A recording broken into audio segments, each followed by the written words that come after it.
The answer past profound and wonderful Dharma is difficult to encounter in billions of aeons. I now see it, hear it, receive, and uphold it. I vow to fathom the Tathagata's true meaning, to liberate all beings. Let's generate the supreme bodhicitta.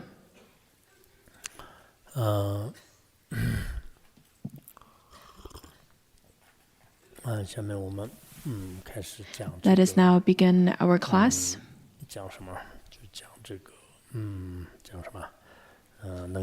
Currently, we're studying the Surangama Sutra.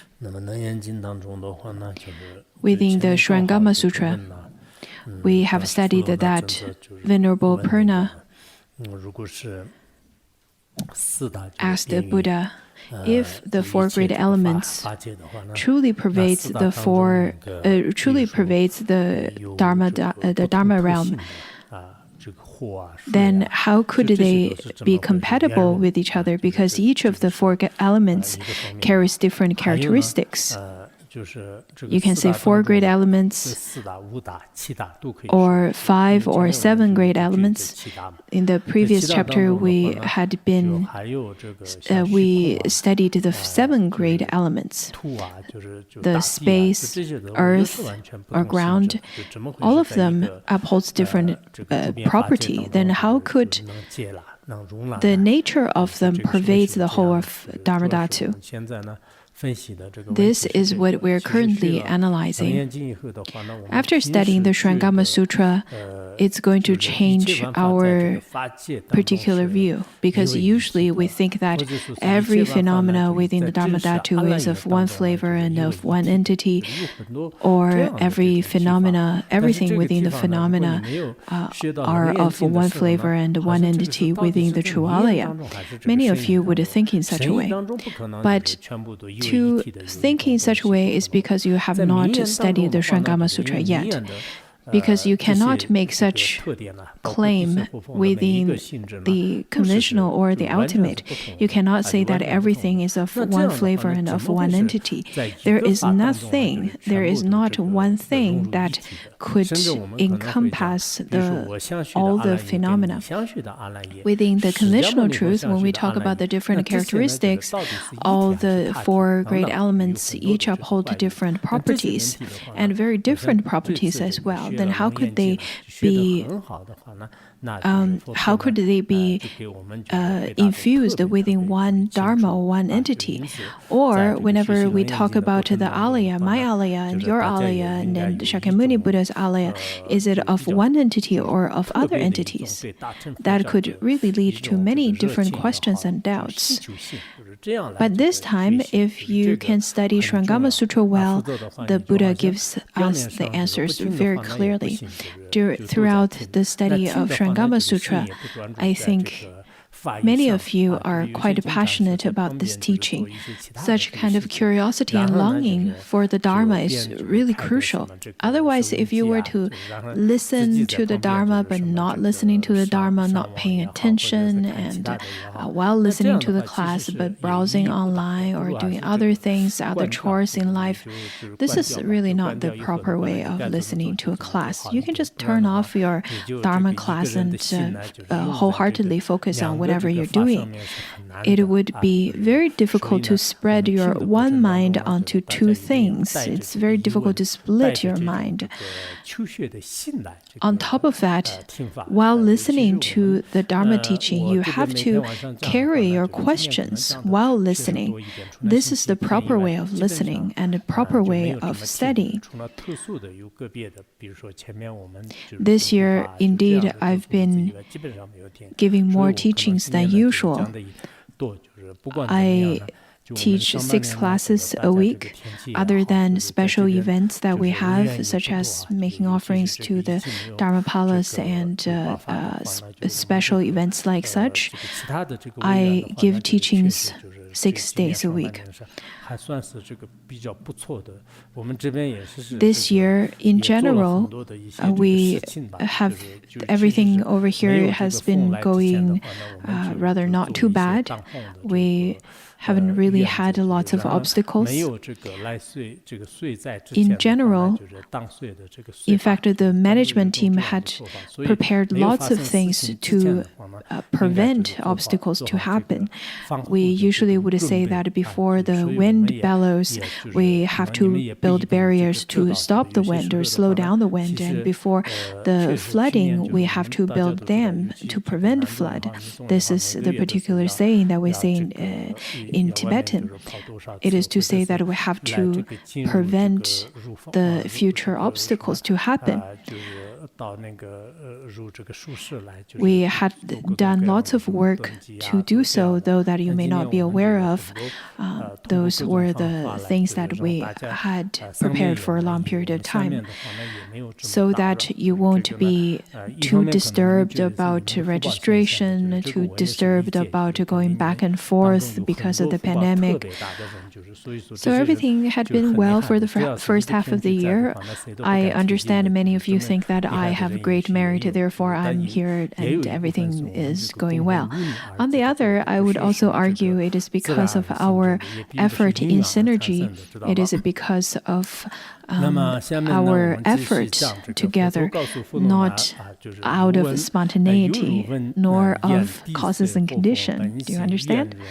Okay, so let's continue with the sutra. Over here, the Buddha said that, Purna, you also asked whether the nature of water and fire would not destroy each other if the natures of earth, water, fire, and wind were all perfectly fused and pervaded the Dharma realm. Well, the Buddha said that, well, the four great elements.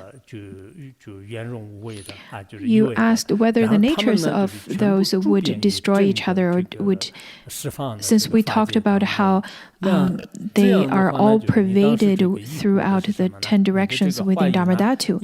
And your question, your doubts are that if each of the nature of the great elements, since they're different, would they cancel each other out? For example, the water element and fire element, it is one can harm the other. We usually would say that water and fire doesn't go together, right? So the two, since they don't go with each other and they could harm each other, then why don't they cancel each other out? Or if one were to be stronger than the other, why doesn't one extinguish the other? This is the first question. And the second is that whether subtle emptiness and the great earth would not be incompatible if both pervaded the Dharma realm. This is the second question by Purna. Since you asked this question, the space or emptiness, the characteristic is without obstacle, it is penetrating, but the ground is obstacle. The ground would create blockage and barrier. These two carries two very different characteristics. How could the two, nature of the two, be pervading of the whole Dharma Dhatu? Why don't they either fuse into each other or cancel each other out? Since these two carries two completely different, completely opposite characteristics. So these are the two questions that Venerable Purna asked. And then the Buddha started to make an analysis of it. For example, Purna, the substance of emptiness is not the myriads of things, and yet it does not prevent the inclusion of all appearances within it. This is definitely our questions as well, isn't it? It is not just Venerable Purna's question. Previously, we've been talking about the four great elements being of one taste and one entity within the alaya. In such a way, how could the four great elements, which are inanimate, to be of the same or to be of one taste and one entity within our Buddha nature, within our Tathagata and not canceling each other out? Why is that? And then the Buddha tells Venerable Purna, saying that the space, in fact, are not myriads of things. The space doesn't have the characteristics of the myriads of things, such as the mountains, where it could include woods and flowers, bushes, as well as earth and sand, all of those myriads of things. But the space does not group the myriads of things within. At the same time, it does not prevent the inclusion of all appearances within, so it does not exclude the other things to manifest. For example, things that would appear within it. I think this example is quite essential if we were to look at it from the angle of mind, because this Tathagata is not something that has all kinds of characteristics, all myriads of kinds of appearances. At the same time, the Tathagata does not exclude the myriads of things to appear. The Tathagata, through the example of space, I think this is such a wonderful example. A great numbers of great masters would use the example of space to give the example of their minds. According to the treasury of Dharmadhatu, where Venerable Longchenpa used lots of examples of space, where he said that my example of space is that it is not void. It is not completely devoid of anything. Rather, it is that all kinds of phenomena could manifest out of the solid characteristics. It is from such an angle. In the commentary, it says that such kind of a true characteristic does not exclude all kinds of appearances. The Buddha continued to say that, do you know the reason why, Purna, the empty space is bright on a sunny day and dark when the sky is cloudy? It moves when the wind rises up, it is fresh when the sky clears. It is turbid and hazy when the weather is foul. It is obscure when a dust storm breaks out. It casts a bright reflection on a pool of clear water. So, from the angle of the space, the great space, the sky, in fact, it could manifest all kinds of appearances. Since the space does not exclude anything, though it does not uphold the myriads of appearances, but it could manifest all kinds of, or include all of those kinds of appearances, such as whenever it's bright, whenever it's sunny, then it is bright. Whenever it is cloudy and dark, then the space or the sky is cloudy and it's dark, and it moves when the wind would rises up, would move. While it moves, then of course the space within would move as well.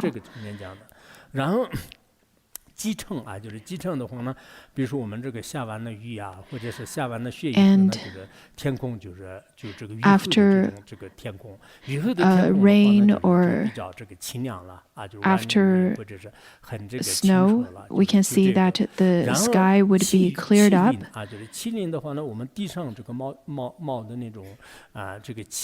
After a fog and haze, then the space would become foggy and unclear. would be rather quite turbid.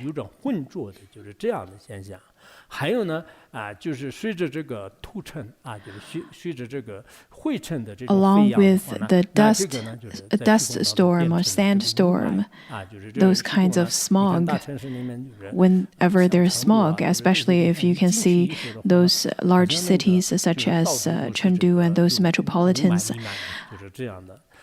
they used to have lots of smog, so the space can definitely have that kind of appearance as well. And the space can cast a bright reflection on a pool, on some clear water surface. Let it be large lake and pond, you would still be able to see the clear blue sky.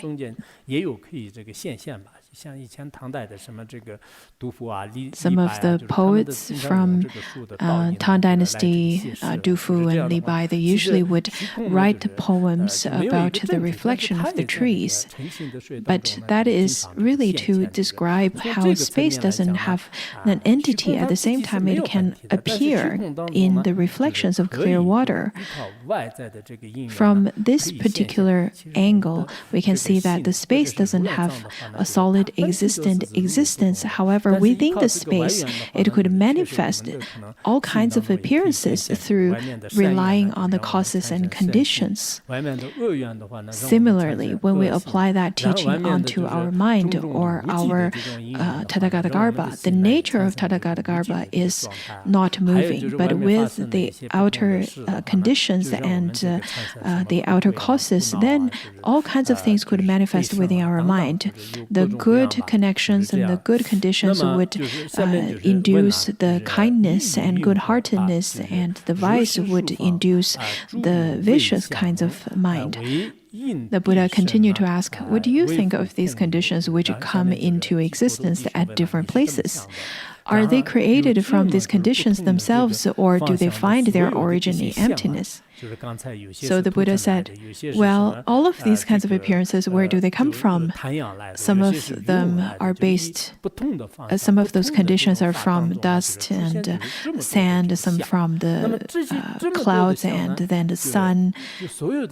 From all different kinds of conditions could create all of those myriads of appearances.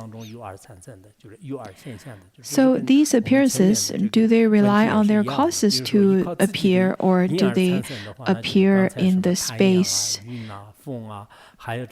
because of the space? So this is the same question as what we analyzed before. Do those appearances manifest because of their causes, like the sun, clouds, and wind, and the earth, sand, water, the few different conditions that we talked about? Was it because of that, or was it because of the space so that they manifest? And then the Buddha continued to say that if they arise from these conditions, then Purna, on a sunny day, since the sun is bright, all the worlds of the 10 directions should take the form of the sun.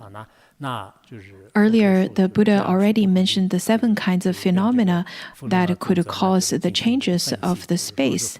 And then he pointed out that if the 7 kinds of different phenomena were to appear from its own or their own causes and conditions, such as the sunlight were to be caused by the sun and movement from the wind and so on, this is not reasonable. And then the Buddha continued to make the analysis, saying that all of the 7 different kinds of phenomena, the dharmas, for example, to take the sun as the specific example that we're going to make the analysis, since there is sun and hence the light, and we're pointing out that the light that is produced by the sun, if it is produced by the sun at the time when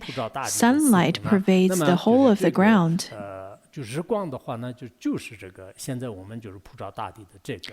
那这样一来，就是十方世界呢。While it pervades the whole ground, then the world of the 10 directions would be of the color of the sun or the light of the sun, would carry out the sunlight.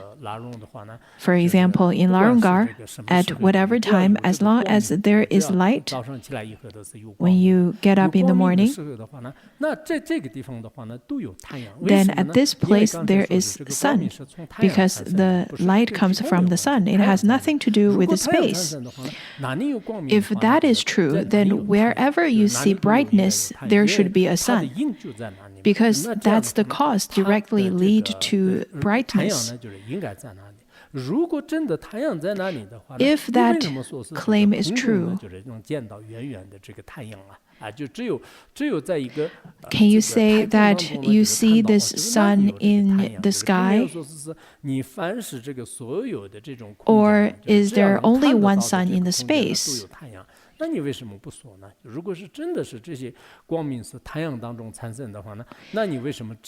the brightness comes from the sun, then why would you point the sun inside the space? Because as long as you can see space, there should be suns around there or in there. How could you only point to that only one sun? On top of that, in our shrine hall, though that there is brightness, but there is no sun inside.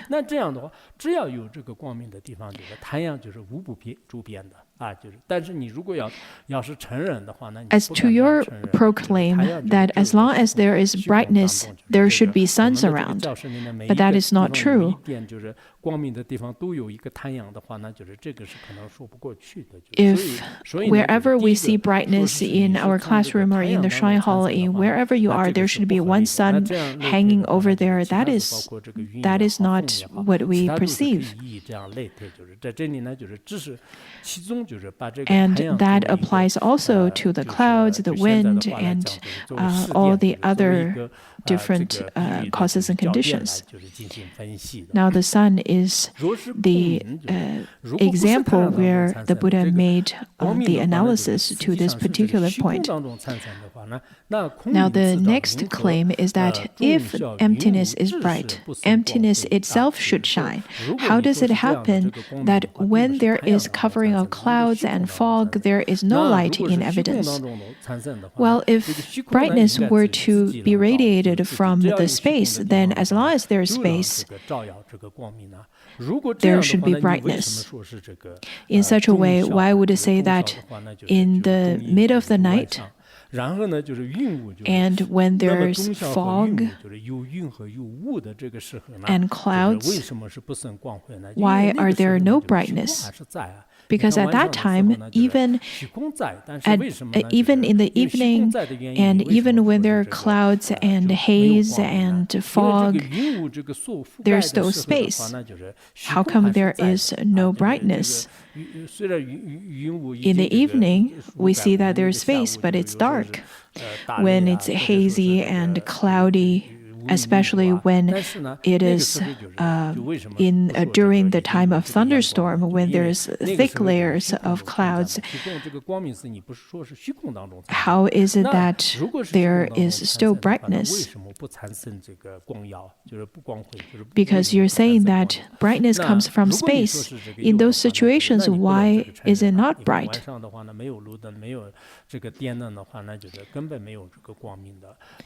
the evening, if we don't have light, lamps, or electricity, or any kind of light source, there is no brightness.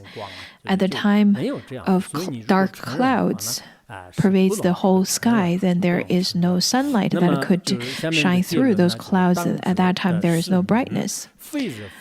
And then in the sutra, it says that you should know that brightness is not the sun, is not emptiness, and is not other than the emptiness and the sun.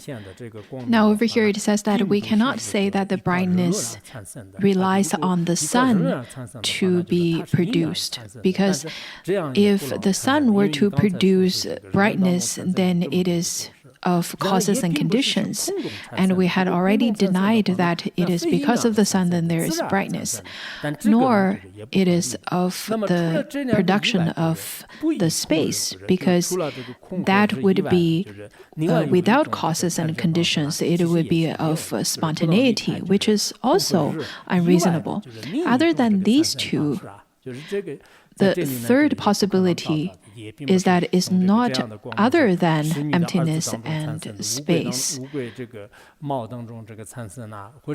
How could there be that kind of production? It is to say that it is produced from the son of a barren woman or produced from the hair of a tortoise.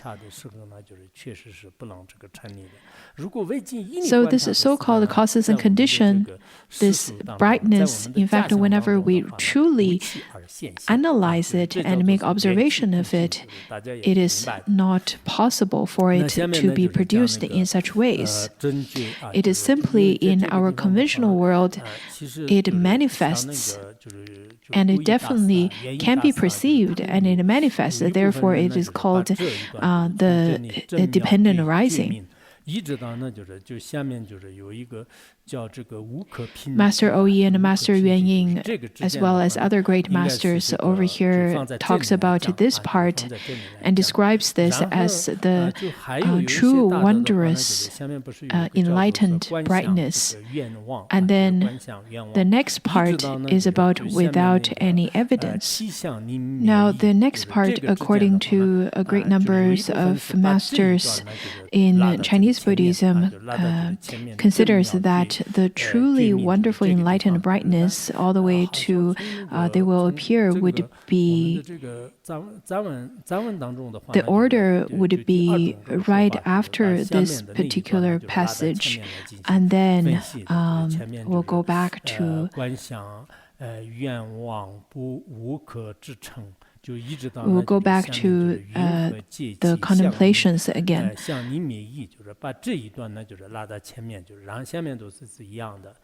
The rest of them would be the same. Master Yuan Ying and Master Oyi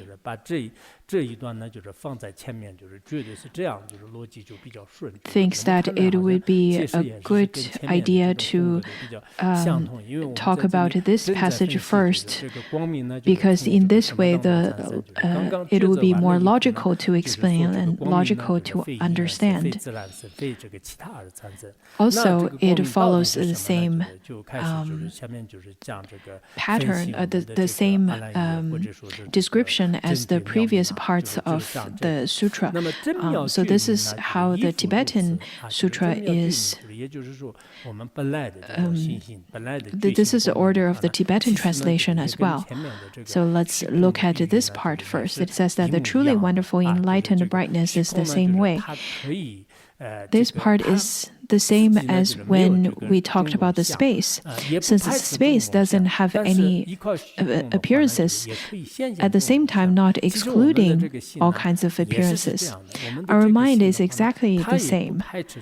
Our mind does not exclude any appearances. At the same time, it could manifest all kinds of appearances. So this mind is very similar to the space.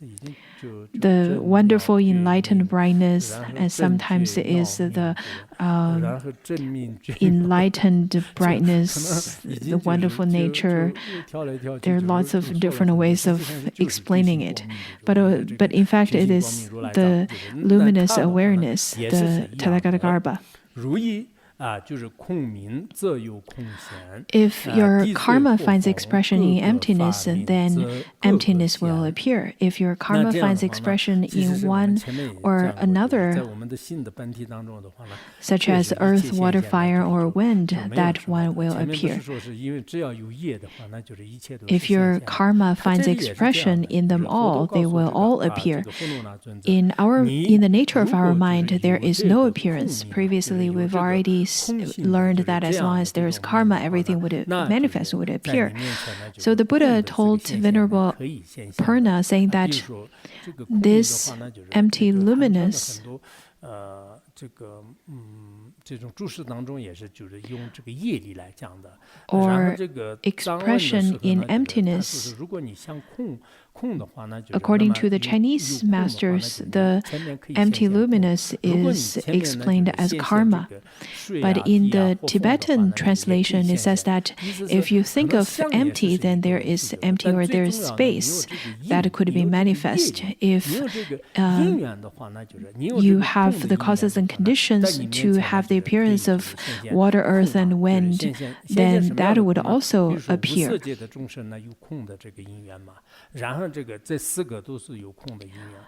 To further explain that translation is to say that the sentient beings of the formless realm, since they have the causes and conditions of space or have emptiness, then that's their appearance. And for the mouse or animals or the birds, the mouse have the causes and conditions for space underground, and the birds have causes and conditions of the space in the sky. Therefore, in front of your appearance, alaya would be able to manifest anything. Sometimes we would share some parts of our causes and conditions would be of space, and another part could be without space. Just like how we are sitting in this large shrine hall, since we share the same causes and conditions, therefore we share the same appearance. Same applies to earth, water, fire, and wind. Each of them can be brightened and each of them can be manifested. The sentient beings, some have the causes and conditions for earth, and some for water, and some for wind, and some for fire. For the different kinds of causes and conditions, thus the different kinds of appearances, that wouldn't harm any of the other sentient beings or whatever manifests in front of them. For example, in the east, maybe the beings have the karma of earth, and the west, the water, and the south, the fire, and so on. So in the four different directions, there are different manifestations. To apply that in our current situation, in the same planet, some areas, for example, in India, they're having flooding right now. In some other area, they're having problems of wildfire or typhoon or tornado that could blow the people in the houses into midair. So some places may have flooding, some fire, some earthquake, some bellowing winds. They're all different kinds of appearance of calamity. At the same time, the appearances of the non-calamities or just the regular natural appearances, but those are all appearances of karma. Maybe recently we have too much causes and conditions for fire, since we haven't had lots of rain in the summer in Sichuan province. In the morning, we were really happy to have a little bit of rain, but in the afternoon, we only heard lots of thundering, but not rain. Maybe that is because our causes and conditions of the fire has not exhausted. After a period of time, maybe we'll have more causes and conditions to have water. I have heard that in the next month we will have lots of water. That shows our causes and conditions for water has improved. It states that the alaya of the sentient beings includes the four great elements. According to Entering the Way of Great Vehicle, talks about the collective karma. Because of the karma, we can see the different appearances of various situations of the four great elements. The space we had talked about, it has a light, has brightness. It could manifest the brightness, and if there's clouds, then there could manifest darkness. So in the sentient beings, as long as the causes and conditions are matured, then we will be able to see all kinds of appearances. And The sentient beings would perceive the different elements in very different ways. For example, a bowl of water, some of the beings see it as liquid, some of them would see it as solid, some sees it as the female Buddha Mamaki, and some sees it as the nectar, some sees it as water, and some as pus. Therefore, different beings would perceive it as very different things.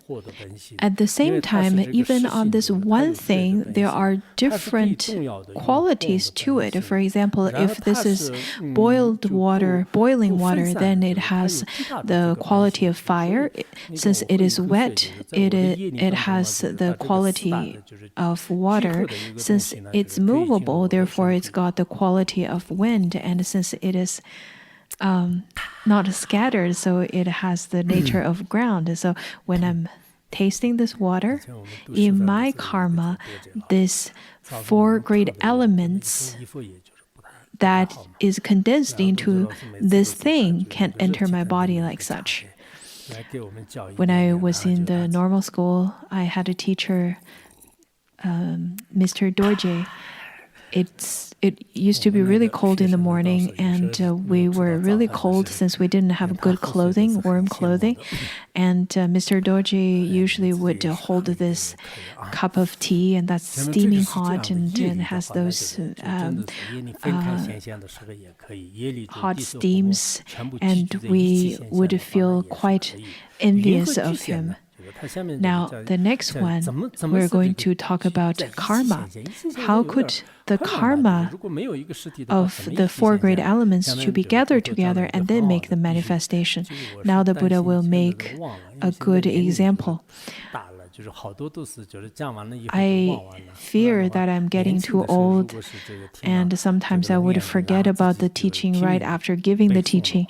If I were any younger, after listening and studying the Surangama Sutra, I would definitely try my very best to recite it and memorize it, because so much teachings within this sutra are very useful and helpful in our practice, even to our practice of Vajrayana, as well as the dispelled doubts of Buddhism, and very helpful at helping us to see the nature of our mind.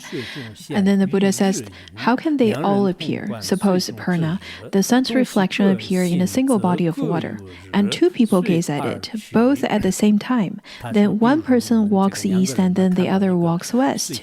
Each person, still looking in the water, will see a sun go along with them, one to the east and one to the west, seemingly without there being any fixed direction for the movement of the sun's reflection.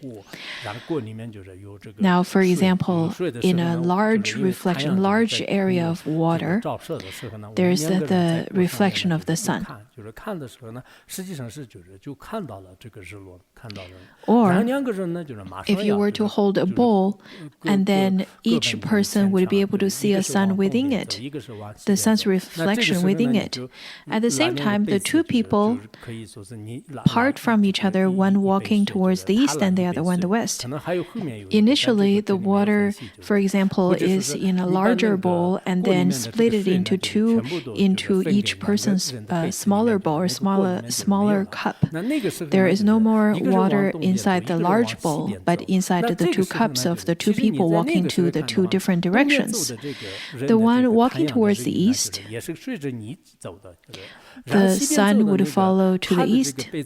The west, then the sun also follows to the sun's reflection also follows that direction to the west. So one the west and one the east.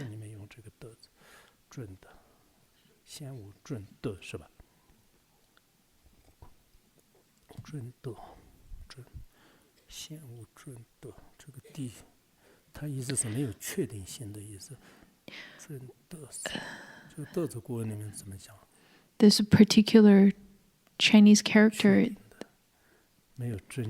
what does it mean over here? It means without certainty, right?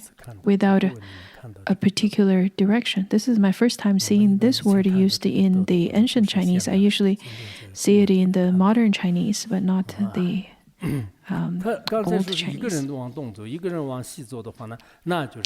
Anyhow, over here we know that one is walking to the west and one walking towards the east. And the reflection of the sun also moves to the two directions. There is no one particular direction that it follows. 就没有必要就是辩论说这是不合理的，就是刚才是一个太阳，就是 At that time, you shouldn't belabor the question and say, if there is one sun, how can it follow both people? At that time, what's the point of arguing with people to say that how could the sun's reflection go into different directions because there is only one sun? The sun's reflection doesn't have an entity. If you were to say that one runs to the west and one towards the east, but nobody would argue in such a way that the reflections are going to the two directions because there's nothing to argue about. That's simply the reflection without an entity. Since the sun is double, why does only one appear in the sky? Nobody would argue in such a way. This is just to revolve in falseness because they cannot be proved. They're all illusory, all false, all appearing emptiness, without any evidence, without anything to truly rely on. It is simply the illusory manifestation. Other than that, there is nothing that is truly existent. So in our world, let it be one or two or different entities, they would appear in front of us, but they're simply illusory appearances. But it is simply that the people would hold on to them being truly existent, especially when it comes to the Western logic. They truly seek for something that is very certain and that is extremely accurate and can be of reference. They would be very insistent on black being black and white being white. However, whenever it is from the level of law of the any kinds of aspects, they're simply the illusory conventional existence. It has the temporary manifestation. For example, water is water, fire is fire to us. We're not going to mix the two. The Buddhist point of view doesn't mix those either, but it is but according to the Buddhist point of view, that there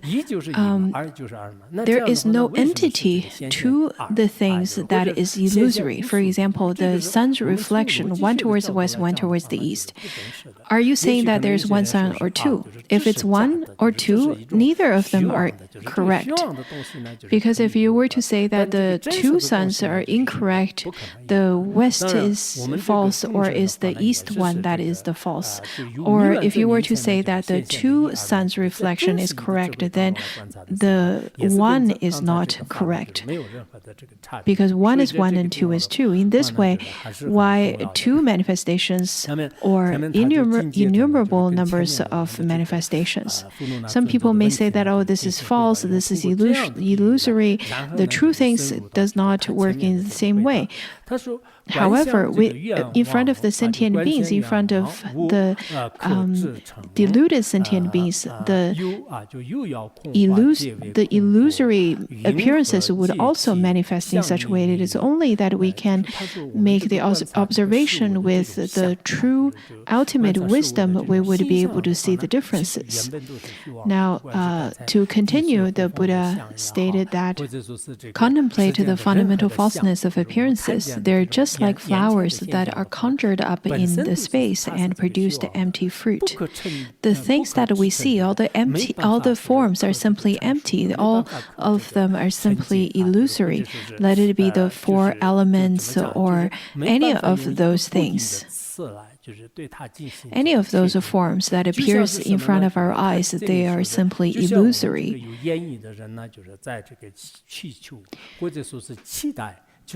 It is just like the person with the eye illness seeking, longing to see the flowers blossom in the space, not only waiting for flowers to blossom in space, he still waits for the flowers to come to fruition, to produce fruits, and then wishing that he will be able to enjoy the fruits after. Isn't that foolish? Since there is no flowers in the space, yet this person still waits for the fruits to be produced from the flowers in space. Now, Purna, when you ask the question about the appearance of the four great elements, the appearance of water and the appearance of fire, why can't they cancel each other out? Why can't they become one harming the other and the other one being harmed? That is why. When we make the observation from its nature, in fact, the appearance can manifest just like the flowers in space, or the sun or moon's reflection in the water, or elephants in a dream. Those are simply the conventional manifestations. For that reason, they are not going to cancel each other out. So this is the first point of view. And then let's look at the next one, which is a little bit different than the Tibetan translation, but let's follow the original Chinese translation. But let's look at it here. It says that contemplate the fundamental truth of the nature. It is solely the wonderful enlightened brightness, the wonderful enlightened bright mind. Originally, it is neither water nor fire. Why then ask about incompatibility? There is no water and no fire in its nature, then why asking about the incompatibility? The nature is Tathagata-garbha. How could the Tathagata-garbha has the incompatibility or the division or the recognition of the four great elements? And how could you ask whether there is incompatibility? Why is there not incompatibilities? Why wouldn't they cancel each other out? That is simply foolish.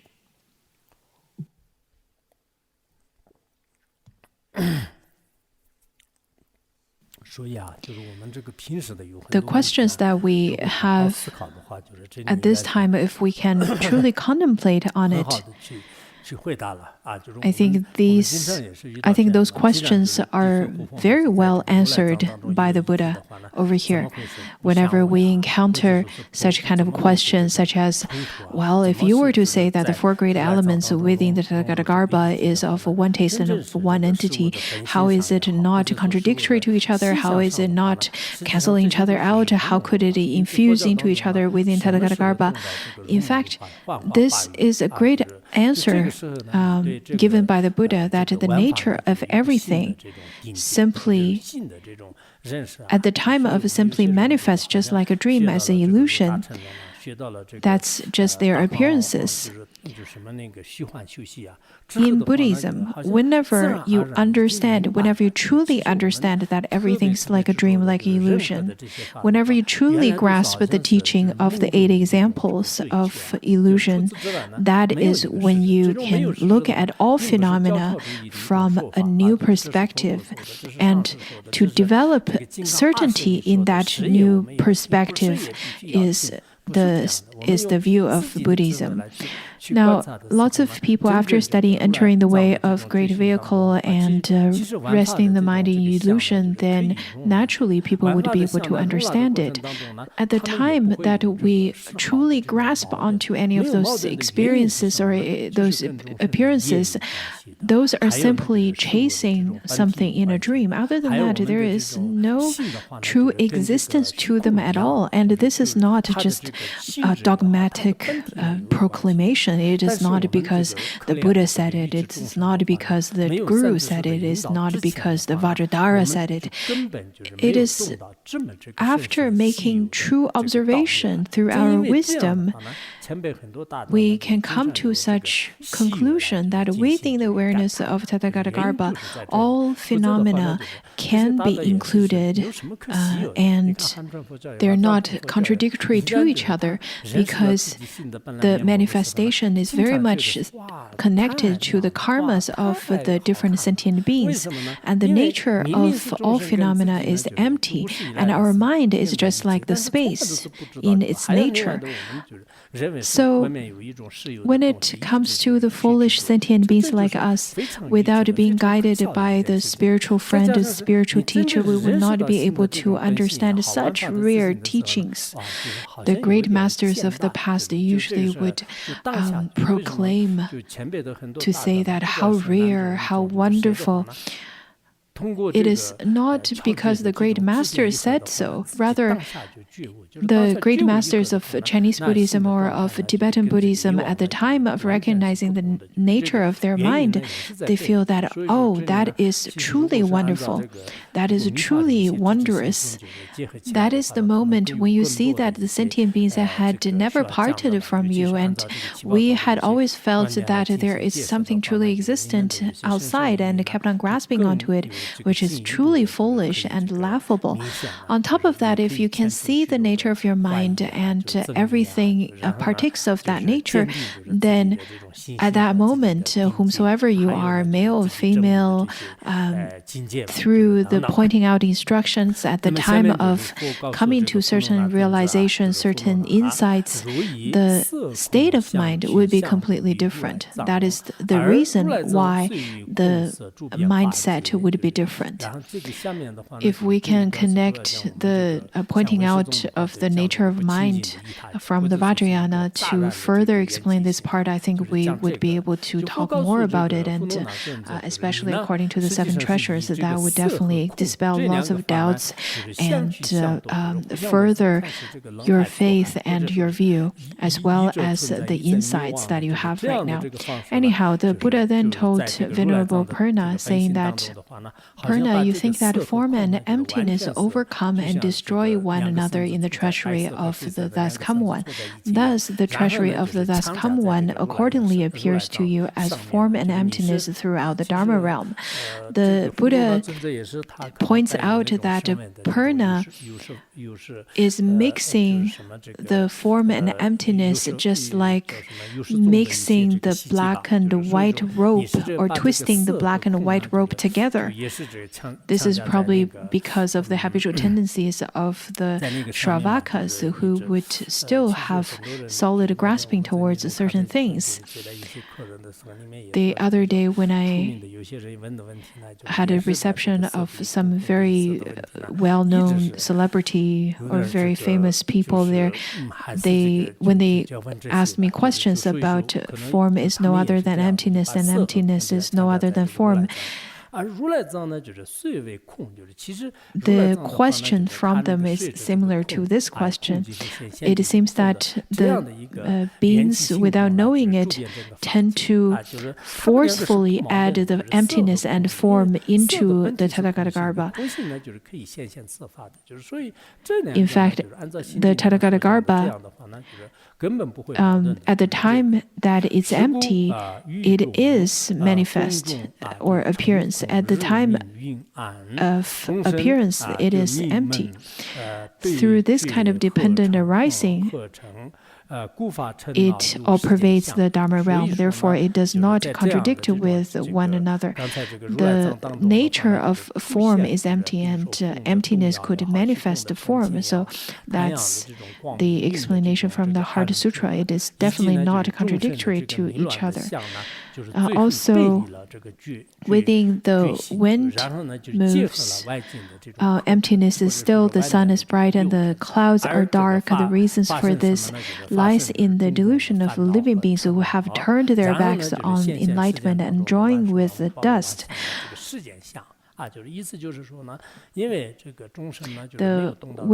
The wearisome defilements come into being and the mundane appearances that exist. All the things that we see, the phenomenal world in the appearance, at the time when sentient beings do not see the true nature of Tathagata, then the wind would bellow, and then the space would appear, same as brightness and same as darkness, and the confusions. The various animated and inanimate world of the 6 realms would appear as well. It appears from the basic ground. At the time of not recognizing that basic ground, there is ignorance, and ignorance which then leads to the 12 nirdanas, and then the manifestation of the animated and inanimate world, and then the appearances of sufferings. So the Buddha then continued to talk about the pure origination, or the pure dependent arising. With the wonderful brightness that is not extinguished and not produced, I unite the treasury of the thus come one. So this is the Tathagata. This is the illuminous awareness that is all-pervasive over the Dharmadhatu. It is luminosity, it is the Dharmadhatu, and it is luminously appearing through the whole Dharmadhatu. For such a reason, if we recognize the nature of Tathagata, we should be able to include everything. We should be able to be inclusive of all the phenomena. If you don't understand it, you will be wandering in samsara. In our world, in our situations, I notice that many people don't know how to be inclusive, don't know how to be all-embracing. And people who can't do that, in fact, would encounter lots of sufferings. And whatever things or situations they would encounter, they would hold on to it further and further, which would lead to more and more sufferings. For example, if your father dies, or if my father dies, at the time of death, from the conventional point of view, everything is impermanent. From the ultimate point of view, at the time of recognizing the nature of your own mind, there is no suffering. At the time, however, if another person were to encounter the same thing, he or she may think of all kinds of reminiscences and all kinds of things that had happened, which then would lead to a great amount of suffering. The more they would suffer, the more it's going to stir up the mind stream. So even if 2 people were to encounter the same thing, the same situation, but the way that it can be perceived would be completely different. If we were to hold on to things, hold on to the manifestations of the whole samsara of the 6 realms, then we would suffer from it. But the Buddha, as well as the great masters of the past, had relied on the 5th instruction that is being pointed out here to recognize the nature of samsara, to see the nature of it. Then they can include everything. They're very inclusive. And at the same time, the great masters can create all kinds of miraculous appearances, all kinds of miraculous penetrations. Once they recognize the nature of Tathagata this bright, subtle, wondrous enlightenment, once they had realized the nature of it, then within their insights, one could be infinite, and infinite can be one, because infinite can be in the mind of one, and the mind can radiate immeasurable and infinite Dharma. Or according to Avatamsaka Sutra, it says that one is infinite and infinite is one. Small is big and big is small. If one would be able to see the mountains and rivers and the ground within the mirror, or how Milarepa would be able to sleep in the yak horn. At the time, the yak horn did not get big, or Milarepa's body did not get small. But of course, that's very difficult for the mundane beings like us. Truly, at the time of coming to this level of realization, small can be big, big can be small. And I'm moving in the Bodhimanda, yet pervading the 10 directions. My body contains the 10 directions and endless emptiness. On the tip of a single hair appears the lands of the jeweled kings. Sitting in the moat of dust, I turn the great Dharma wheel, destroy the defilements, and unite with enlightenment.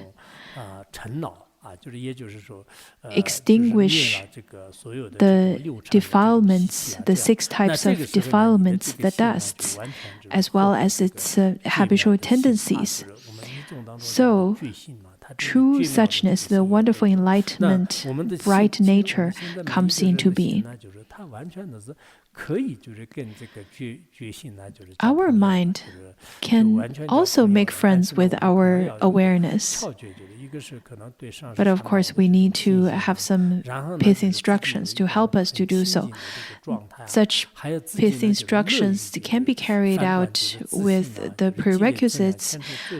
First of all, to have faith to the Guru and the 3 jewels, and the person has to have a very pure state of mind. Also, good at self-reflection and accumulation of merit, dispel of different obstacles. When you have all of those causes and conditions matured, then maybe you were a mundane being yesterday, but today you can be a saint, you can be a sage. Innumerable of people throughout the history of Buddhism had attained such supreme fruition, and we can still to do so. We can see that how a person, once attaining certain level of insights and realization, then the mindset would completely flip. For someone who truly sees the nature of Tathagata, then every experience in the insights of that person can be included. He would be all-embracing to whatever situation and appearances. On the contrary, people nowadays, for example, who study mathematics or certain math-related or science-related studies and subjects, they would pay lots of attention to the formats, to numbers, to the black and whites, to the right and wrongs. They would hold on to those very firmly and solidly. People who make arguments to the others, they're not inclusive at all. They have to come down to someone's right and someone's wrong. Do you agree that you're wrong? Do you not agree? They have a particular answer that everyone has to come to. So in this way, you would be able to see that they have lots of graspings. When we studied Buddhist logic and Madhyamika, when we use the valid cognition or the what is the conventional truth and what is the measurement for conventional truth, such measurement is just a temporary measurement. It is not the ultimate measurement. By using ultimate truth, all of those temporary measurements can be refuted. That being said, within the worldly sense, we still would follow the law and the precepts that we take, as well as all kinds of regulations. It is not that we refute all of those rules. Rather, we're saying that within the conventional truth, we agree. But at the time when you reach certain levels of realization, all the worldly appearances, including the four elements, including the four directions, including all the rights and wrongs, all of those, you would be able to see the futility of them. That is why some of the great masters' behavior would be difficult for the mandimis like us to accept. So over here it says that destroy the defilements and unite with the enlightenment. So true suchness, the wonderful enlightened bright nature comes into being. At such time, then this non-dual of luminosity and emptiness, this self-aware, self-knowing awareness, this penetrating and without any obscuration, this naked insights would naturally arise.